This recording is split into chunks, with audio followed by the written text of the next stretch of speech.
Il y a quelques années, j'ai été promue à un poste de direction dans l'éditeur de logiciels où je travaillais. On m'a dit que c'était une grande opportunité, mais sans augmentation de salaire. Pas tant que mon équipe n'atteindrait pas les standards minimums. 2 ans plus tard, mon équipe affichait les meilleurs résultats de toute l'histoire de l'entreprise. Chaque trimestre, je demandais une réévaluation. Et chaque trimestre, on trouvait une nouvelle excuse. Alors j'ai fait intervenir les ressources humaines.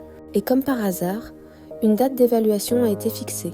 Une semaine avant cette date, mon supérieur direct, le PDG, a modifié les critères de performance. Juste assez pour que mon équipe passe en dessous des nouveaux objectifs. Quand je l'ai confronté, il a parlé d'un simple ajustement, officiel, logique, nécessaire. Une semaine plus tard, devant les RH, il a exprimé sa profonde déception. Il m'a demandé de faire un effort supplémentaire, sinon il y aurait des conséquences. J'étais en colère, mais à qui se plaindre quand le problème est le PDG ? Alors j'ai redoublé d'efforts, j'ai sacrifié ma santé, ma famille, mes limites, et mon équipe a encore dépassé les objectifs. Je pensais avoir gagné, je me trompais.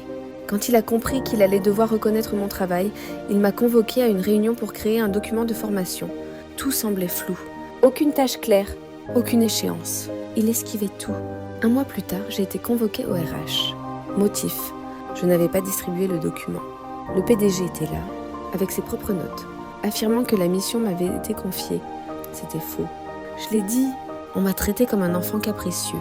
Résultat, rétrogradation, exclusion de l'équipe que j'avais construite, et un remplaçant parfaitement docile. Il a raconté à tout le monde que j'avais échoué. Et ma carrière s'est arrêtée là, pas parce que j'étais mauvais, mais parce que quelqu'un de puissant a décidé qu'il ne m'aimait pas.